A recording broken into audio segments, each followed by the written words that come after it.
Servo Rudra पशुपतिरथोग्र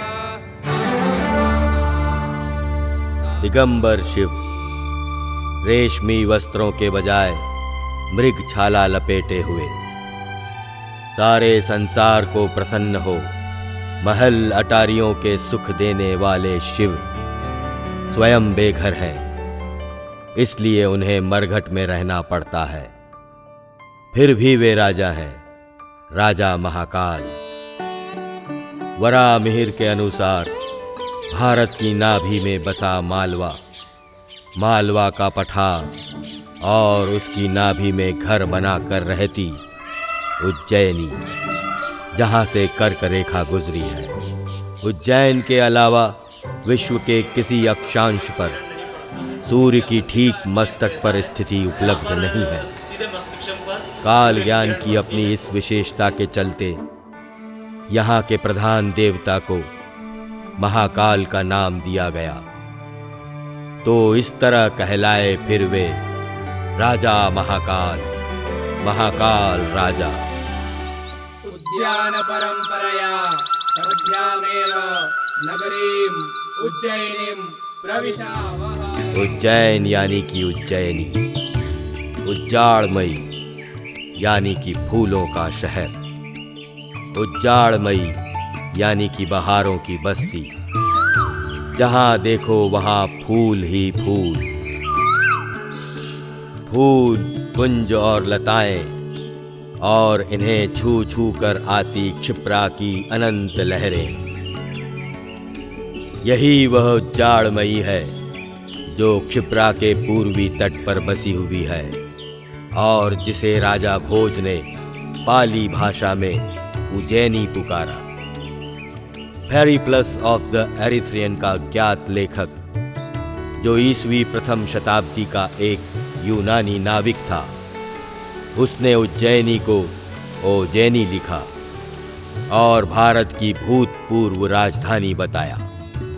Varaha पुराण की मणिपुर चक्र समझी जाने वाली ये नगरिया अपनी गोद में जहां लगभग 25 प्राचीन मठ छुपाए हुए है, तो 1500 के आसपास मठाधीश और नियमित यहाँ रहते साधु सन्यासी भी।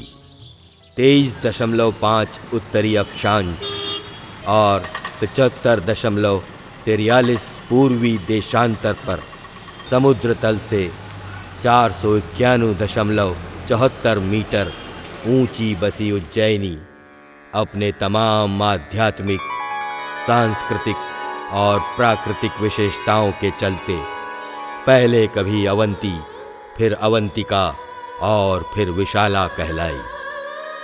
सिंहराशिगते जीवे देशस्थे च दिवाकरे उज्जयिन्यां भवेत् कुम्भः सर्वस्य। कुंभ तो सिंह का बृहस्पति होने पर जब आता है तब आता है। 12 ज्योतिर्लिंगों में से एक प्रमुख यहाँ होने से छोटा मोटा कुंभ तो हर अमावस्या, पूर्णिमा, ग्रहण और संक्रांति पर वैसे ही लगा रहता है। आज ओमकार के जयकारे और संगीत लहरियों से झूमती इस नगरी में देवों के देव महादेव ने ब्रह्मा जी के आग्रह पर तब अपना डेरा डाला जब न पंच तत्व थे और ना ही चांद सितारे। यहीं भगवान शंकर ने ब्रह्मा जी को अपना षडंग भी दिया और वेद भी, वही वेद जो आज सारे विश्व में हमारी पहचान है। तब से ही जब से ब्रह्मा जी ने अपने निवेदन पर उन्हें उज्जैन का राजपाट संभलवाया, वे एक कुशल प्रशासक की तरह से इसे चला रहे हैं। शहर का सारा वित्त भी उन्हीं के हाथ में है। लाखों लोगों के आते जाते, टनों दाल शक्कर मेवा मिष्ठान इस शहर में खप जाते हैं और जीवन का चक्का घूमता रहता है। काल चक्र के ऊपर महाकाल की कृपा। न कभी यहाँ कल कारखाने थे और न ही आज हैं, मगर सब यथावत चल रहा है। राजा की निकलेगी सवारी, प्रजा ने की है तैयारी। और सब ठीक चल रहा है या नहीं, ये देखने ही निकलते हैं वे साल में कई बार, फूलों से लदी बिरंगी पालकी में चढ़कर, शहर का मुआयना करने, अपनी जनता का हाल जानने।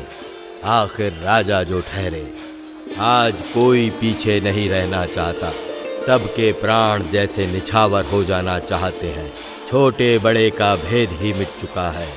जहाँ जन सामान्य पालकी को कांधे पर चढ़ाना चाहता है, तो वहीं प्रदेश के बच्चों के प्रिय मामा मुख्यमंत्री भी, और उन्होंने कांधा लगा भी दिया। यही आनंद है, यही परमानंद है।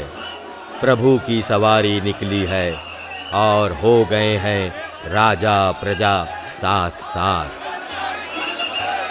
प्रजा को देखने प्रजा के साथ, सरकार की ओर से उन्हें दिया जाने वाला गार्ड ऑफ ऑनर। सच्चे सरकार तो वे ही हैं। जय महाकाल।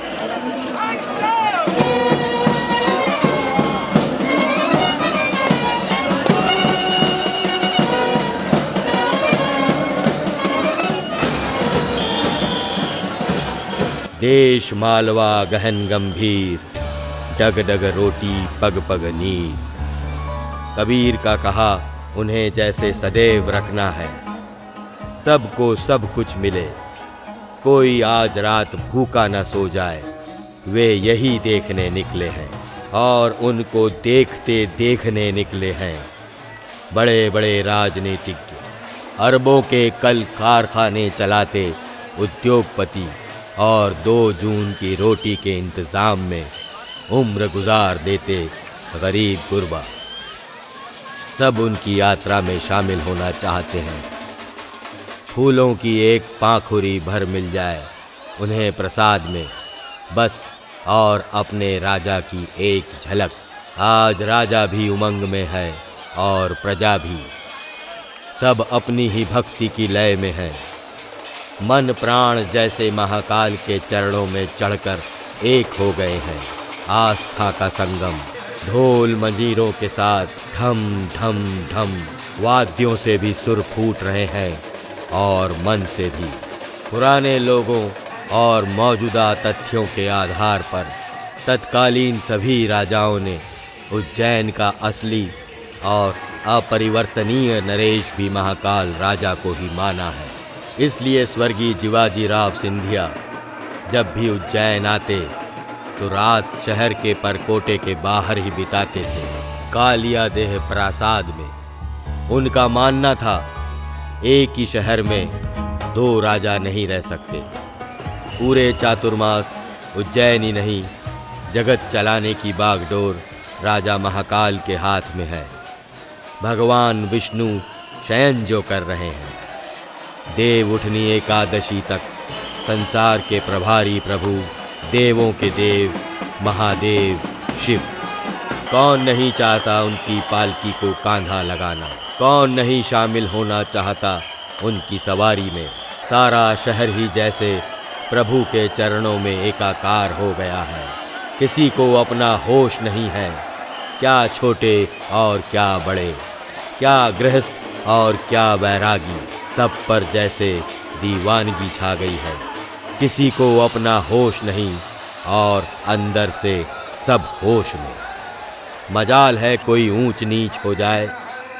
यहाँ किशोरियाँ भी हैं और युवतियाँ भी, मगर कोई अशोभनीय हरकत नहीं। सब सुरक्षित अपनेपन की डोर से बंधे।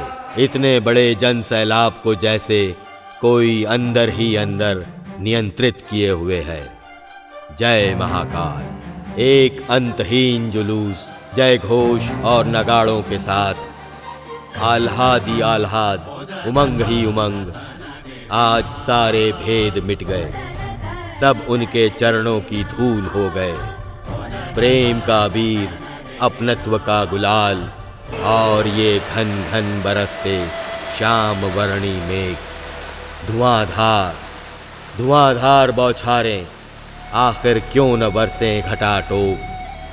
साहब की सवारी जो निकली है, इन झरझर झरती बूंदों को भी तो चढ़ना है राजा महाकाल के चरणों पर। क्या उनकी घनेरी चटाओं में चढ़ आधे चांद के संग मिलकर इठलाना सिर्फ गंगा को ही आता है? सब मुस्तैदी से अपना काम कर रहे हैं, राजा भी प्रजा भी। नाव में चढ़कर जल में से तट पर बारीक निगाह रखते पुलिस कर्मी, सादे लिबासों में अंदर से चौकन्ने स्वयं सेवक, पिता की सवारी में पुत्र गौरी पुत्र गणेश, समूचा परिवार। राजा महाकाल भी है और जगत माता भगवती भी। उधर सतरंगी रंगोली पर माता के आलता रचे चरण, और इधर गुलाब की पाखुरियों से सजा गुलाबी पीला चौक। जल में डूबी क्षिप्रा की अंतिम सीढ़ी उनके दर्शनों की गवाह है। एक बार फिर राजा की पूजा अर्चना, उनकी भोग प्रसादी और आरती। नित्य आरती होती है उनकी, जब चाहें तब पाएं, लेकिन सवारी का अपना अलग ही महत्व है। ये प्रसाद भी अनोखा है और दर्शन भी। रोज आप उनके पास जाते हैं, आज वे आपके पास आए हैं। पंच परमेश्वर के प्रतीक 5 घोड़े लेकर और अपनी सेना के साथ चाक चौकस व्यवस्था, हाथी घोड़े मंत्री संतरी, राजसी शान से राजा आज जनता के दरवाजे पर उसका हाल जानने। इसलिए है ये जुनून, ये समर्पण। ये सब निकले राजा के साथ तो हम भी निकले, और क्यों न निकले, उन्हीं के प्रतीक तो हैं हम। ये 40-40, 50-50 किलो के चांदी के मुखौटे तकरीबन 350 बरस पुराने हैं। इधर सिंधिया परिवार की मन्नतें पूरी होती गईं और उधर मुखौटों की संख्या बढ़ती गई। एक के बाद एक मुखौटे उन्होंने राजा महाकाल के चरणों में अर्पित किए, उन्हीं का स्वरूप मानकर। खूब मन से उन्होंने मन्नतें मांगी और खूब मन से मुखौटे चढ़ाए, नाम धर धर कर। चंद्रमौलीश्वर, मन महेश, तांडव, उमा महेश, घटाटोप और सप्तधान्य। एक मुखौटा होलकर परिवार का चढ़ाया हुआ भी है, जिसे होलकर मुखौटा कहते हैं।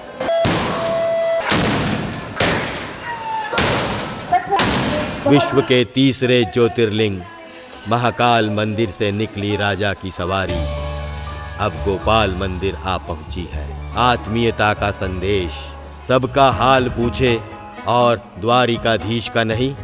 शहर के बीचों बीच तत्कालीन नरेश दौलतराव सिंधिया की महारानी बायजाबाई का निर्माण। इस सिद्ध मंदिर का मुख्य द्वार ऐतिहासिक धरोहर। इसे सिंधिया ने गजनी से लूट में पाया था और गजनी तक पहुंचा था सोमनाथ से, यानी कि द्वारकाधीश के द्वार पर सोमनाथ का द्वार। वे यहाँ रुकते हैं, अपनी पूजा अर्चना करवाते हैं। ये उनकी शाही सवारी बड़े बड़े महाराजाधिराजों की वैभव मंडित यात्राओं को फीका करती। वे सल्तनत या स्टेट की सीमा रेखा से बंधे राजा होते हैं और ऐसी ही सीमाबद्ध होती है उनकी यात्रा। कभी प्रांत की राजनैतिक हदों में विवश, तो कभी राष्ट्र के भूगोल से बंधी, परंतु ये यात्रा असीम है। अनंत आकाश के राजा की सवारी पृथ्वी के एक छोर से दूसरे को नापती, उनकी शक्ति बखान करती उनकी सवारी। ऐसे त्रिलोकनाथ की सवारी तो फिर शाही ही ठहरी। जन्म जन्म की स्मृतियाँ और जन्म जन्म के संस्कार, अच्छे और बुरे, गहरे और गहरे, और उन पर पड़ती ये हाहाकार करती मूसलाधार बौछारें, पिछले जन्मों की यादों की काई जमे शिलाखंडों को ओमकार के नादों और जयकारों से चूर चूर करती। उन्होंने गोपाल मंदिर के बाहर अपने वैभव का लंगर क्या डाला, जैसे समूचा जगत ही ठिठक गया।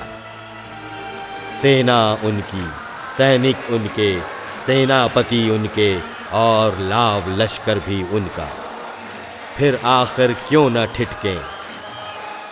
जहां सरकार की सवारी वहीं प्रजा भी। ओम जय जगदीश हरे उनके प्रभु होने की घोषणा करते ये उठे हुए सैकड़ों हाथ कितने जन्म बीत गए, अब तो छुटकारा दो प्रभु। देवम शरणम गच्छामि, कृपालु शरणम गच्छामि। चिन्हना मुश्किल किसके किस कामना में उठे हुए हैं ये हाथ एक साथ। किसको पुत्रेषणा है तो किसको कामेषणा, कौन लोकेषणा के तीर से बंधा पड़ा है तो किसको तड़पा रहा है वियोग। संयोग और वियोग, दुख से छुटकारा, सुख की चाहत, पता नहीं किसे क्या चाहिए। याचक की गति दाता जाने। और ये आखिर निकल ही गई श्री शालीग्राम के दरवाजे से त्रिभुवन नाथ की सवारी। समुद्र मंथन में आकंठ विष पी चुके नीलकंठ, वे पूरे साल गर्मी से ऊब चूब करते रहते हैं। बूंद बूंद टपकता जल उस गरल के आगे कुछ भी नहीं है जो उन्होंने कंठ में समो रखा है। उन्हें आछन्न वर्षा चाहिए, घनघोर, घटाटोप, धुआंधार। इसलिए हर सवारी में उज्जैन जलमग्न हो जाता है। झरझर बरसता पानी और उनके चरण बुहारती पछुआ हवाएं। देश विदेश से आए बरसते सावन में श्रद्धालु, किसी को रुद्राभिषेक कराना है तो कोई सर्प दोष से निजात पाना चाहता है, कोई अपना मोक्ष चाहता है तो कोई पितरों का, और किसी को शामिल होना है आरती में। राजा महाकाल की पंच आरती होती है, उनके जागने से लेकर रात्रि शयन तक। जहाँ श्रृंगार आरती 5 बजे होती है, वहीं अंतिम शयन आरती होती है रात 11 बजे। दिन में प्रातः 10 बजे वे भोग ग्रहण करते हैं, ये भोग आरती कहलाती है। और इन पंच आरतियों में सबसे विशेष भस्म आरती।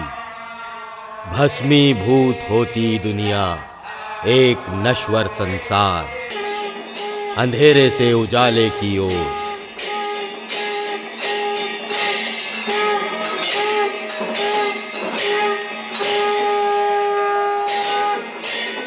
मगर उन्हें अपनी आरती पसंद है नीम अंधेरे में धूप, चारों तरफ उड़ती आध्यात्मिक रागिनियां और उनके वृषभ सींग से निकली अजब गजब जुगलबंदी। चारों तरफ अंधेरे का चंदोबा और उसमें समाधिस्थ महायोगी, जैसे सबकी श्रद्धा की परीक्षा ले रहे हैं कौन कितने पानी में है। पुकार रहा हूं तुमको रोम रोम से जगदीश्वर, दशो दिशाओं में किससे कब आओगे प्रभुवर। हृद की मंडराती सुगंधी और पावन धुआं उड़ाती हुई, राख के श्रृंगार से घुलकर जैसे जादू रच रहे हैं, एक पवित्र जादू, ऐसा जादू जो बाद रोशनी के भी नहीं टूटता जैसे।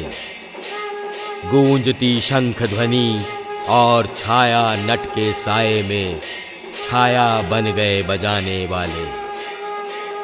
एक ना खत्म होने वाली आरती, अटूट, सब उसी में डूबे हुए, सब उसी में रमे हुए, कितने जन्मों के पुण्य उदय हुए जो आज हम सब इस आरती के साक्षी बने। ये सब अमर हो गए अमर आरती का हिस्सा बनकर।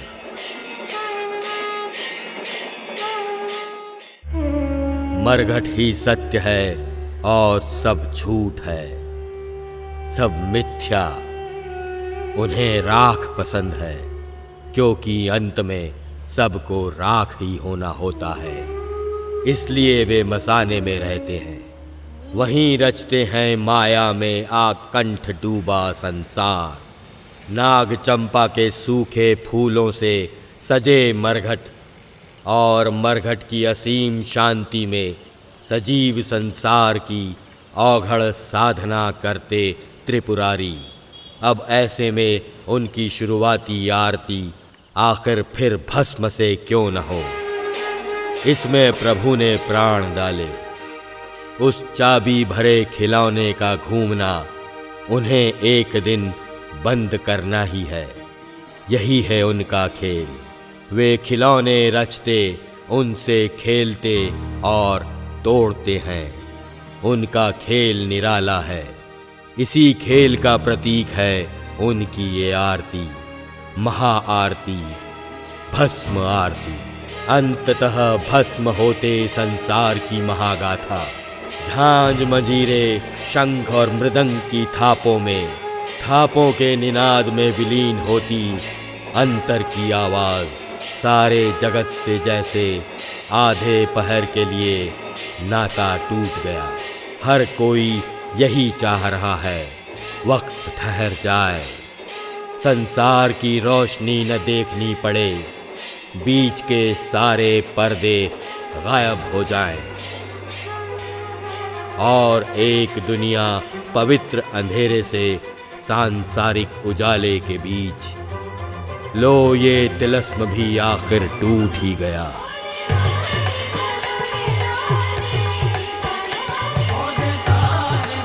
इसे भी टूटना पड़ा।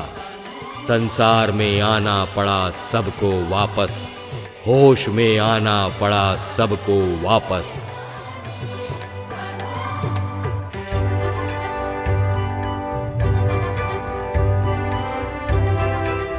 भगवान शंकर भी लौट आए अपने वास्तविक रूप में। अब उजाले से ओत प्रोत सबको उजाले से रंगने के लिए।